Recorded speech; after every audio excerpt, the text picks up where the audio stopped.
जय श्री राम, जय महाकाल दोस्तों। उम्मीद है कि आप सभी बहुत अच्छे से होंगे। तो आज मैं फिर से आप लोगों के लिए एक और न्यू स्टोरी लेकर आया हूँ। और ज़्यादातर स्टोरीज़ में न्यू दिल्ली की जो हॉरर स्टोरीज़ हैं मैं वही कवर कर रहा हूँ। तो आज का भी ये किस्सा दिल्ली के एक ऐसे शहर की है जो कि बहुत ही ज़्यादा हॉन्टेड और एकदम खतरनाक स्टोरी होने वाली है। तो दिल्ली में एक जगह है ग्रेटर कैलाश, और उस जगह को आप देखकर कह ही नहीं सकते कि वो जगह भी हॉन्टेड हो सकती है। तो आज का ये किस्सा जो शेयर किया है ये एक मेरे दोस्त माधव ने बताया है। और ये जो इंसिडेंट हुआ, पैरानॉर्मल इंसिडेंट जिनके साथ हुआ, वो माधव के अंकल आंटी के साथ हुआ, जो कि 2010 में वो अपनी दो बेटियों के साथ, यानी कि माधव के जो अंकल आंटी हैं वो अपनी दो बेटियों के साथ 2010 में ग्रेटर कैलाश के एक हॉन्टेड फ्लैट में रह रहे थे। और वहाँ पर वो केवल एक हफ्ते तक ही टिक पाए थे, और उसके बाद उनके साथ कुछ ऐसा हुआ कि वो उस एक हफ्ते में उस घर को छोड़ने पे मजबूर हो गए। अब उनके साथ क्या हुआ वो तो आपको मेरे साथ ये स्टोरी सुननी पड़ेगी, तभी आपको समझ में आएगा। तो स्टोरी सुनने से पहले प्लीज़ तो गाइज, स्टोरी सुनने से पहले आप चैनल को सब्सक्राइब कर लेना, वीडियो को लाइक कर देना और कमेंट करके बताना कि नेक्स्ट आप किस टॉपिक पर स्टोरीज सुनना चाहते हो। एंड अगर आप लोग अपनी कोई रियल इंसिडेंट भेजना चाहते हो तो आप डिस्क्रिप्शन में चेक करना, मेरे इंस्टाग्राम आईडी और मेरी ईमेल आईडी आपको दोनों मिल जाएगी। तो आप वहाँ पे अपनी जो भी स्टोरीज़ आप शेयर कर सकते हैं। वॉइस नोट भेजना चाहते हैं तो आप ईमेल पे वॉइस नोट करके आप भेज सकते हैं। अभी मैं व्हाट्सअप नंबर नहीं दे सकता क्योंकि अभी मेरा ऐसा कोई आइडिया या प्लान नहीं है। जब इन फ्यूचर कभी होगा तो मैं ज़रूर से अटैच कर दूंगा अपना व्हाट्सएप नंबर भी। तो चलिए स्टोरी की ओर हम लोग आगे बढ़ते हैं। तो ये बात है साल 2010 की, जब माधव के अंकल आंटी ग्रेटर कैलाश के उस हॉन्टेड हाउस में शिफ्ट हुए थे। असल में हुआ क्या था कि जब वो उस घर में शिफ्ट हुए तो वो घर काफ़ी बड़ा था, यानी फर्स्ट और सेकंड फ्लोर भी था और ग्राउंड फ्लोर भी था। लेकिन अब फैमिली में 4 लोग थे तो उन्होंने ये डिसाइड किया, यानी कि जितनी भी स्पेस था वहाँ पे जितना उनको यूज़ करना था और जितने उनके पास पैसे थे, क्योंकि देखिए पैसा सबसे बड़ा होता है, तो उनके पास जिस हिसाब से बजट था तो उन्होंने क्या किया कि ग्राउंड फ्लोर का एरिया ही सिर्फ रेंट पर लिया। और उनके माइंड में आया कि जब कभी हमारे पास एक्स्ट्रा पैसे हो जाएंगे, यानी कि धीरे धीरे जब पैसा बढ़ेगा तो एक्स्ट्रा पैसे कुछ हम डिपॉजिट करके मकान मालिक को फर्स्ट फ्लोर भी हम ऊपर का किराए पे ले लेंगे। क्योंकि 2 बेटियां थी, दोनों वही 16-17 साल की थी, तो उन्होंने सोचा कि उनके लिए भी एक अलग स्पेस होना चाहिए। फ़िलहाल अभी कुछ महीने हम लोग इधर ही चलाते हैं इसी तरह काम। अब हुआ ये कि अपना वो लोग अच्छे से रहें, घर सबको पसंद आया। ऊपर का जो फ्लोर था मकान मालिक ने क्या किया कि उस पर ताला लगा दिया ताकि अंकल आंटी फर्स्ट फ्लोर को यूज़ न कर सके, सिर्फ ग्राउंड फ्लोर तक ही रहें वो सब। 2 दिन हो गए घर को और काफ़ी अच्छा था, सभी को पसंद आया घर। फिर जैसे जैसे उनके आस पड़ोस से उनकी दोस्ती यारी बढ़ने लगी अंकल आंटी की, तो उनको ये पता चला कि भाई साहब आप जिस घर में रहते हो, क्या आपको रात के टाइम यहाँ पर चीखने चिल्लाने की आवाज़ आती है? तो अंकल ने कहा कि भाई चीखने चिल्लाने की क्यों आवाज़ आएगी, हम सब तो बहुत अच्छे से रह रहे हैं यहाँ पर। तो उसने बोला, अरे भाई आप समझे नहीं, मेरे कहने का मतलब है कि जिस घर में आप रह रहे हो यहाँ पर भूत रहता है। अब अंकल जो थे वो थोड़ा मॉडर्न सोच के थे, उनकी थोड़ा मॉडर्न थिंकिंग थी। तो वो इस बात को सुन के हंसने लगे और कहने लगे कि भाई 2010 है और तुम क्या बात कर रहे हो, ज़माना कहाँ से कहाँ आ गया और तुम ये भूत प्रेत पे यकीन करते हो। उन्होंने बोला कि भाई आप मेरा यकीन मानो, सच में इस घर में भूत है। तो उन्होंने इस बात को इग्नोर कर दिया और बात को टाल दिया। अब इसी तरीके उनकी जो 2 बेटियां थीं अंकल आंटी की, उन एक का नाम था निधि और दूसरे का नाम था समायरा। दोनों स्कूल जाते थे। तो स्कूल में भी क्या होता था कि जो उनके फ्रेंड्स थे तो स्कूल में उनके फ्रेंड्स भी यही बोलते थे कि आप लोग यानी कि जिस घर में रहते हो उस घर में मेरे मम्मी पापा कहते हैं कि उस घर में भूत रहता है। तो निधि और समायरा दोनों की फ्रेंड्स इसी तरह बोले, तो वो लोग भी इस बात को इग्नोर कर देते थे कि ये सब बच्चे मुझे चिढ़ाने के लिए बोलते हैं। ये बात किसी से उन्होंने नहीं बताई, और ना ही अंकल ने अपनी फैमिली को बताया और ना ही बच्चों ने अपने पेरेंट्स को बताया। ये बात अपना इधर उधर हो गया। फिर एक रात क्या होता है, रात के करीब 11 बज रहे होते हैं। अंकल आंटी अपने रूम में सो रहे होते हैं और निधि और समायरा अपने रूम में सो रही होती है। तो अचानक निधि को छत पे से ठक ठक की आवाज़ आती है। ऐसा लगता है कि कोई दौड़ रहा है, कोई भाग रहा है। दोस्तों एक चीज़ नोटिस करना, आपके साथ ये ज़रूर हुआ होगा कि जब पहले भी मेरे साथ होता था, अभी तो फ़िलहाल नहीं हो रहा है, ये 99% मैं गारंटी देता हूँ कि ये आपके साथ भी हुआ होगा। और ये चीज़ आप लोग नोटिस करना कि जब रात को सभी लोग सो जाते हैं तभी ये चीज़ होती है। रात को करीब 2 या 3 बजे अप्रॉक्स 3 बजे तक ना आपको ऐसा लगता होगा, अगर आपके रूम के ऊपर अगर छत है या फिर कोई खाली कमरा है, तो अक्सर आपको ऐसा लगता होगा या महसूस होता है कि कोई छत पे दौड़ रहा है, कोई ईंट खसका रहा है, कोई फर्नीचर खसका रहा है। ये मतलब कि मैं बोल रहा हूँ ना, सभी के साथ होता है। ये आपके साथ भी हुआ होगा, अगर हुआ है तो कमेंट करके बताना। अब ऐसा ही ठीक निधि को भी महसूस हुआ कि ऊपर वाला फर्स्ट फ्लोर तो बंद है, उस रूम में तो कोई भी नहीं है, तो ये दौड़ कौन रहा है, भाग कौन रहा है। तो उसने क्या किया कि समायरा को उठाने की कोशिश की, तो समायरा नींद में थी। उसने बोला कि अरे उठो समायरा, मुझे ऐसा लग रहा है कि ऊपर कोई रूम में है।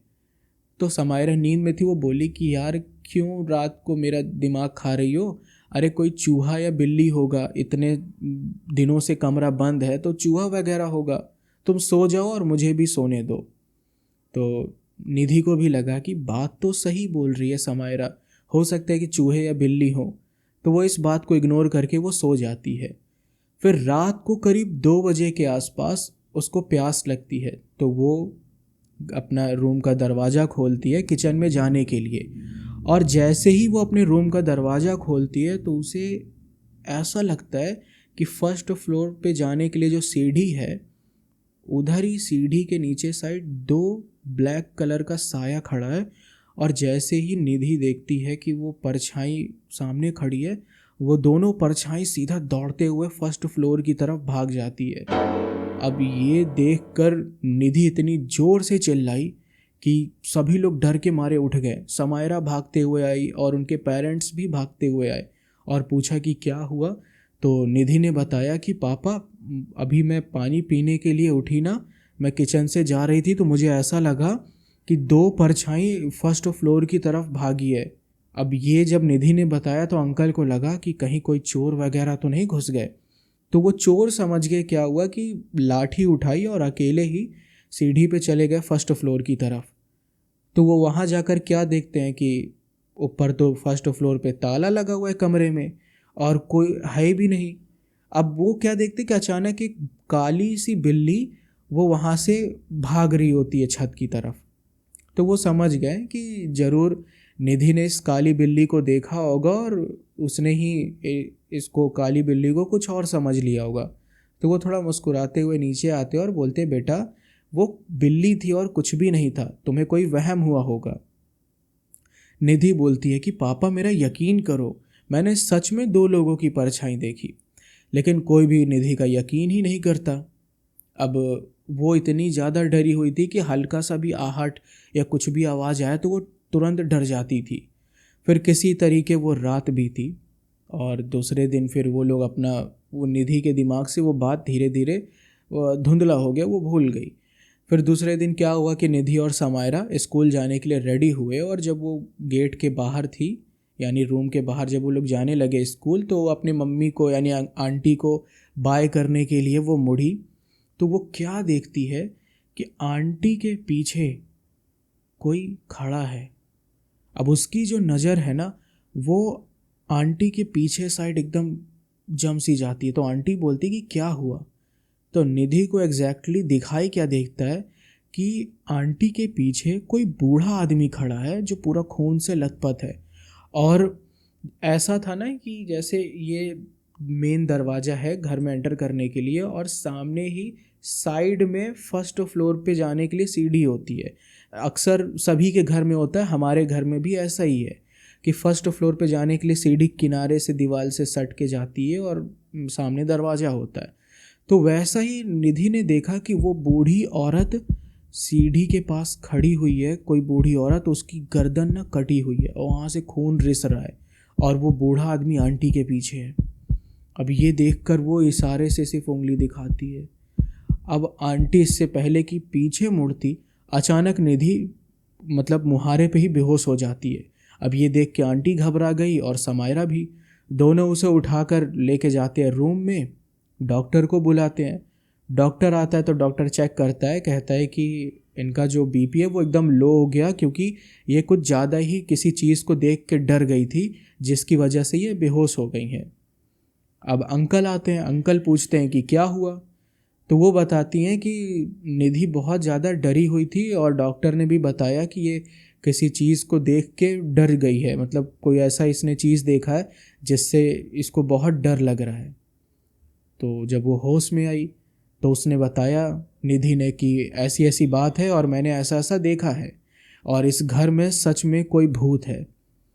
तो अब ये सुन के अंकल आंटी भी थोड़ा हैरान हो गए, उनको भी उसकी बात पर यकीन होने लगा। लेकिन इससे पहले ही समायरा ने बोल दिया कि अरे मम्मी, ऐसा कुछ भी नहीं है। हमारे स्कूल में ना क्या है कि बच्चे हमें यही बोलते हैं कि जिस घर में हम लोग रहते हैं, यानी कि इस घर में भूत प्रेत रहता है, और इसी बात को निधि सच मान ली है।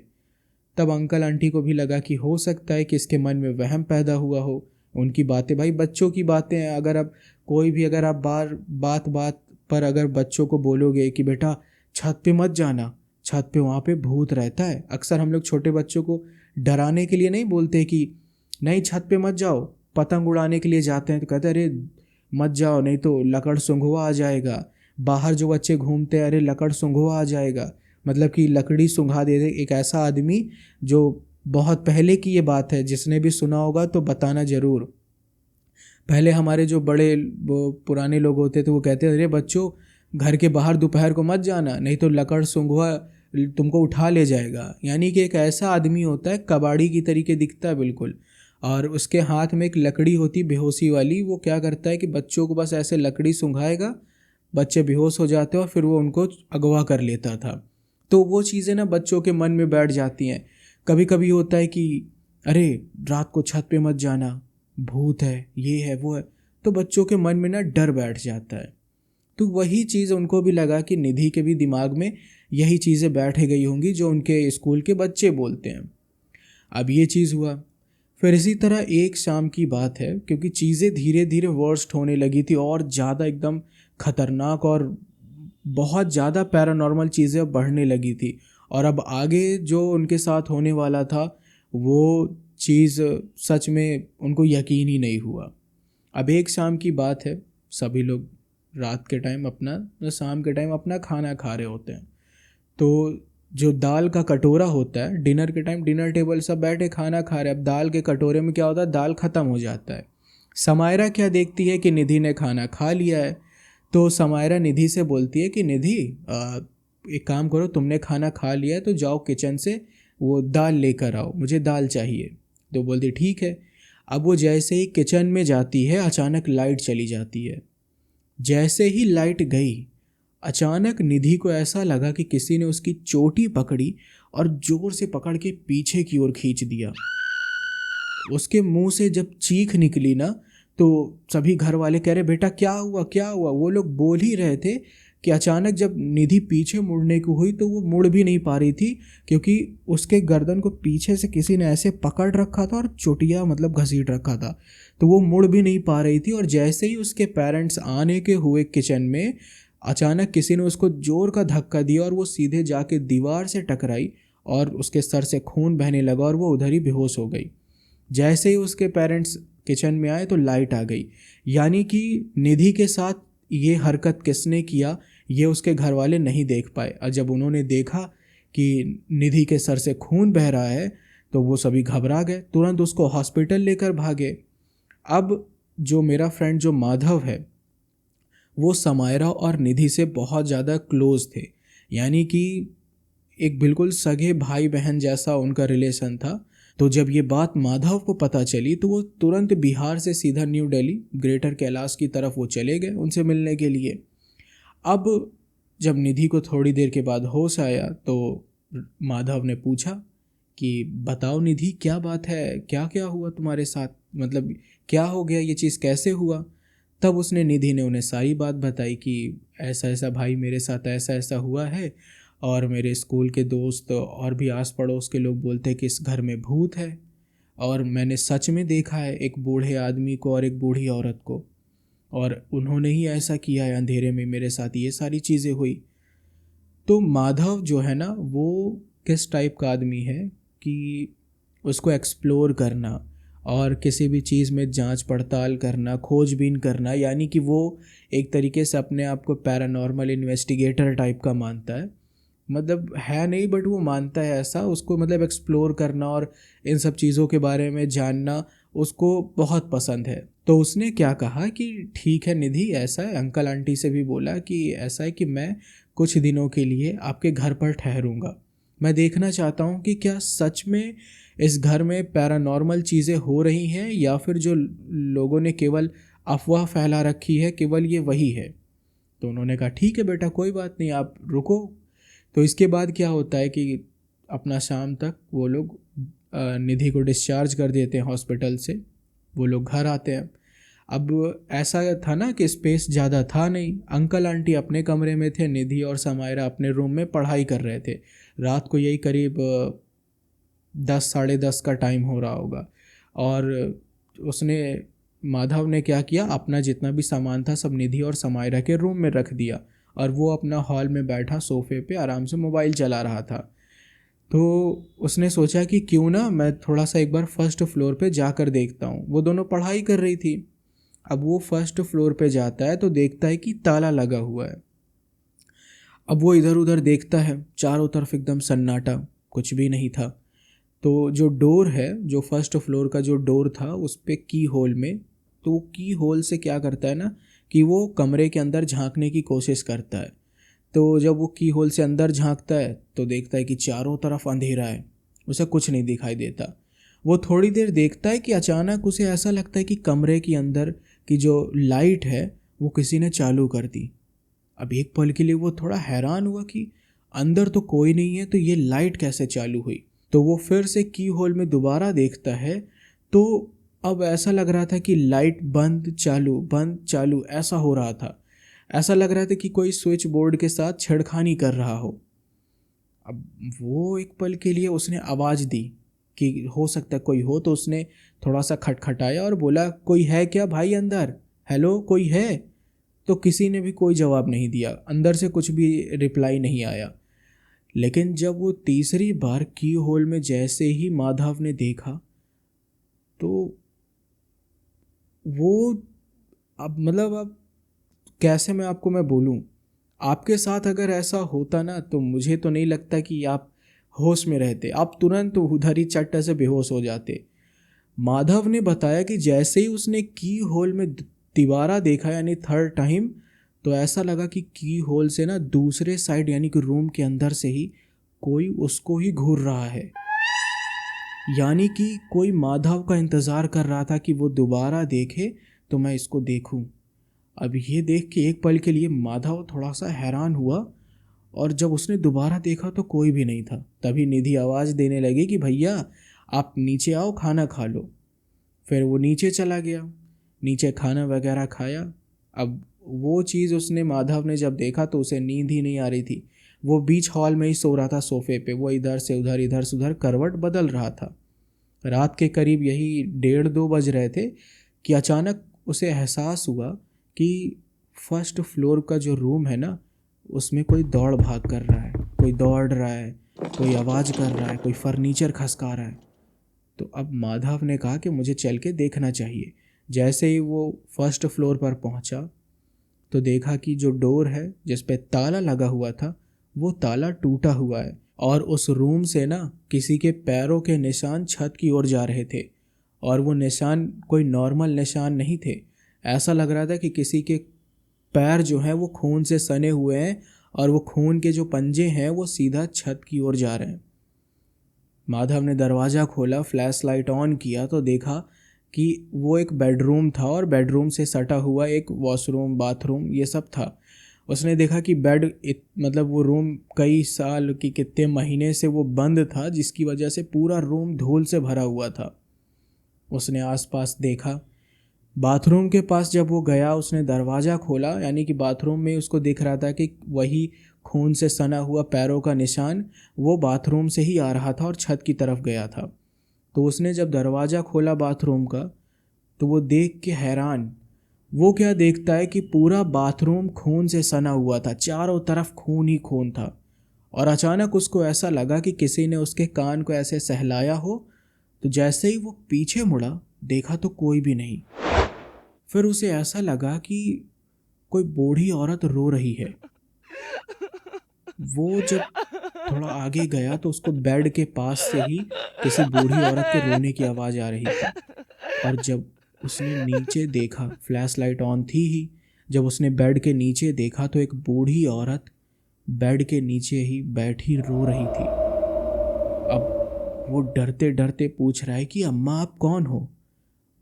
वो, क्योंकि आप सोचो कि बंद कमरे में कोई बूढ़ी औरत है और माधव फिर भी उससे पूछ रहा है डरते हुए कि आप कौन हो। तो वो बूढ़ी औरत डरते हुए कहती है कि वो मेरे पति को उसने मार डाला, अब वो मुझे भी मार देगा। तो जब ये माधव सुनता है तो वो थोड़ा घबरा जाता है। तो वो कहता है कि कौन मार देगा और आपके पति किधर हैं? तो वो ना बाथरूम की तरफ इशारा करती है। माधव बाथरूम की तरफ जाता है तो देखता है कि बाथरूम में जो खून था वो अब है ही नहीं, कोई नहीं होता है। और जैसे ही वो पीछे मुड़ता है तो देखता है कि वो बूढ़ा आदमी और वो बूढ़ी औरत जिसको निधि ने देखा था, वो दोनों ठीक उसके सामने खड़े थे और उन दोनों का चेहरा पूरी तरह से बदल चुका था।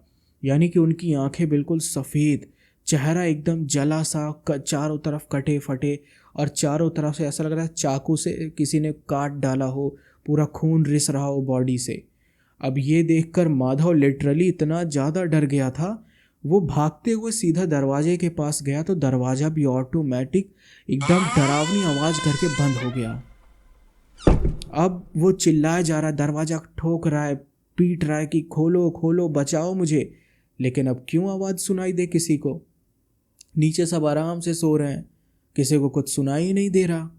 अब वो जैसे ही उनसे बचने के लिए, वो बूढ़े औरत और आदमी से बचने के लिए वो भागते हुए सीधा बाथरूम में जाता है माधव, और बाथरूम का दरवाज़ा अंदर से बंद कर लेता है।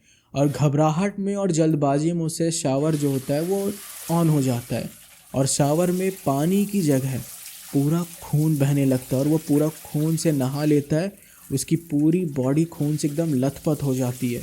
वो ज़ोर ज़ोर से चिल्लाता है, रोता है, एकदम ऐसा लग रहा था कि वो दरवाज़ा तोड़ देगा। वो बहुत ज़ोर ज़ोर से चिल्लाता है और फाइनली उसकी आवाज़ अंकल, आंटी और समायरा और निधि सुन लेते हैं। वो चारों तुरंत भागते हुए जब फर्स्ट फ्लोर पर आते हैं तो देखते हैं कि फर्स्ट फ्लोर का दरवाज़ा तो खुला हुआ है। वो भागते हुए जब देखते हैं तो अंदर न वो बूढ़ा आदमी न वो बूढ़ी औरत, कोई भी नहीं होता। बाथरूम से आवाज़ आ रही होती है। अंकल जब दरवाज़ा खोलते हैं बाथरूम का, यानी उसको आवाज़ देते हैं कि बेटा खोलो, हम लोग हैं। माधव जब दरवाज़ा खोलता है तो अंकल आंटी देख के उसे हैरान कि उसकी पूरी बॉडी खून से लथपथ थी।